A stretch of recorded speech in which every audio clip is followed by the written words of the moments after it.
Thank you guys so much for joining us today. This is our latest in our series about B2B marketing in the age of COVID.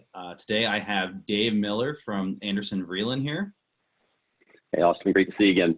All right, thanks so much for being here. Dave is I've been working with Dave for about 5 years, and he is in an executive committee that oversees the entire strategy for Anderson Vreeland, which encompasses how many, 5 different business units, David?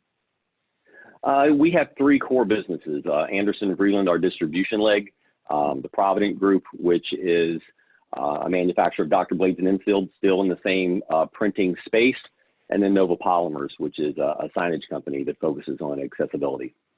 Okay, and one of the things we want to talk about today is how sales is changing, and from there we're going to kind of talk about how sales support is going to need to be changed and how marketing teams can support sales as we go into this new age. So why don't you tell me a little bit about what happened to your sales team as everything started, as we started the social distancing and COVID-19 became a little bit more serious? I forget the exact date when we realized that it was a real thing that needed to be taken to a different level of seriousness.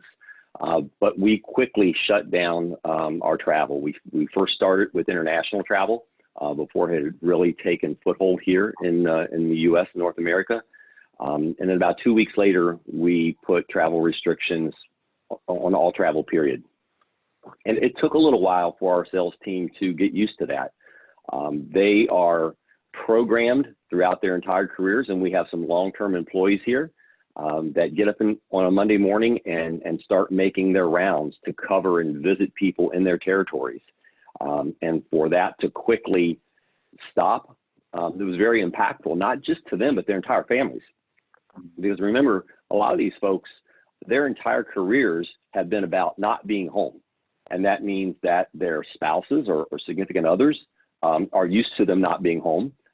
So they've engineered activities. The children, if there are any, are used to that one parent not being there. So there's a more dominant role by the other one in the family. So now we're bringing that person back into the home full time. And oftentimes now both partners or spouses are together at home with children trying to work from home. So you can imagine there was some chaos there, but we quickly tried to get them tools. We use Salesforce.com as our CRM. So we structured a lot of what's called trailhead training for them so they could sharpen that saw, get better at their CRM while they were using their time at home. We're using what we are today, Zoom, to do a lot of training internal, getting them used to using that type of technology. We knew this was not going to be just a brief moment in time, that it was going to be an elongated period of time at home. So we wanted them to get comfortable in a safe space with their colleagues so that they could start using that tool to engage with their customers. So a lot of moving parts during all of this, which all of us have had to adapt to, but the team has done really well. It's surprising some of the people that you thought might not have been as open to turning on their webcam and reaching out to a customer. Some of them have done far better than what we would ever have expected, right? They really embraced it, and we're really proud of that group. Well, to be fair, the commission's still on the line, so. Yeah, money does have a tendency to drive adoption. I like that, actually, because that's one of the things that we always talk about as a HubSpot agency is we have this great tool here, but none of it matters if you don't get people to adopt it. So seeing COVID-19 forcing some people who maybe were a little bit more hesitant to adopt the new tools obviously is a good thing. So obviously we don't know where this is going. There's so much uncertainty, but based on what you're seeing and maybe the buying habits of your customers as things have shifted, is there any sort of vision you can outline for how your company might change in the future when it comes to deploying salespeople? Absolutely. I think we've known for a long time that our customers are getting more and more busy. If you go all the way back to the 50s and 60s and even 70s, 80s, you would be taking clients out to lunches and dinner, and there were cocktails and social events and those types of things. But the reality of it is the people that we have in leadership positions in the workforce today are doing more than ever. They have more responsibility than ever. And they want to see you as a partner when you're bringing them some new technology that can help them grow their company, or a software solution, or capital equipment acquisition that's going to help them solve a problem or move their business forward. They don't want someone coming in to visit once every 2 weeks as part of a routine, because that disrupts the flow of operations, and you're just simply not bringing value if you're just stopping in.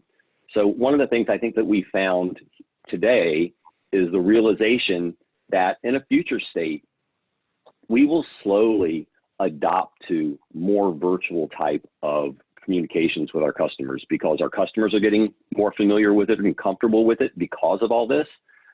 We are, as an organization as well. We've already had 2 or 3 remote installations of software and training to keep the process moving forward with our business. It's been a remarkable time, the way that everybody has adapted. And I do think it shapes things as we move forward. It's really forced the issue of adopting new tools that I think will make us all better and more efficient. Absolutely. So how can marketers, whether it be an in-house marketing team or an agency, how can marketers help support this new shift that we're seeing in sales?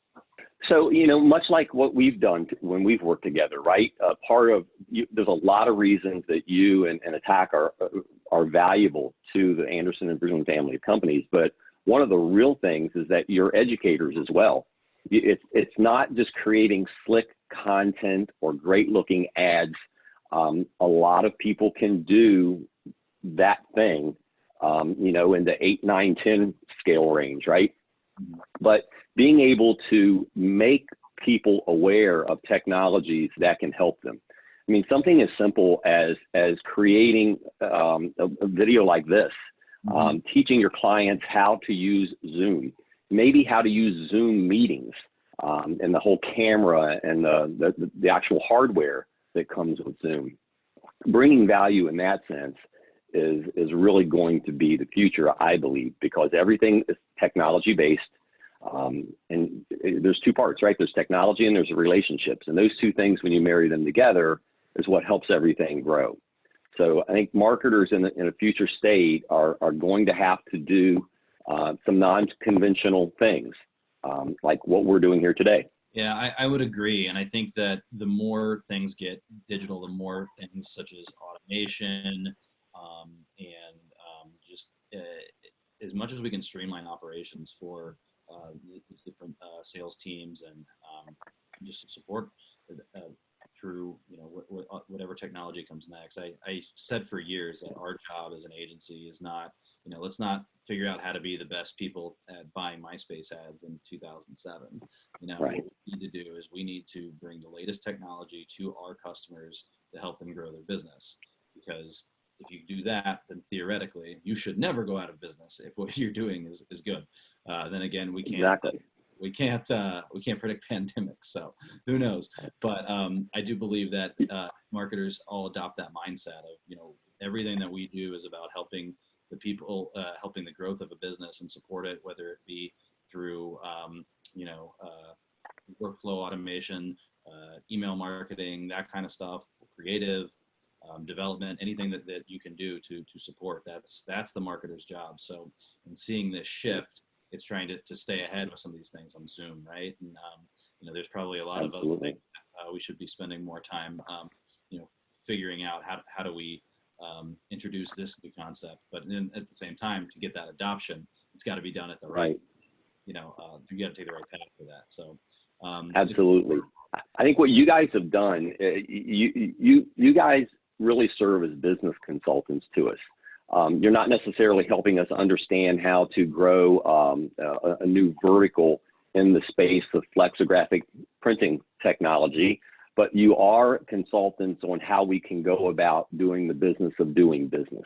And that's one of the things that you've really helped us with, and some of the tools that you've brought to us. So I think marketers are going to have to, it's not e-blasts and and print ads and mailers and things like that. It's not coffee cups with logos. I mean, that's the easy stuff. I think the marketers that are going to be really successful in the future state are going to be true partners like we are in business, consulting on what might be the right path forward in a variety of ways. I don't think that could have been said any more perfectly. And so I think I'm going to go ahead. I'm going to end this on that because that was perfect. That's what every marketer needs to hear and what every marketer needs to do to be able to support the companies that they're supporting, whether they're in-house or an agency. So thank you so much for being here today, Dave. I really appreciate it. I think your insight Absolutely, Austin. And thank you all for watching, and we'll be back with more soon. Thanks so much.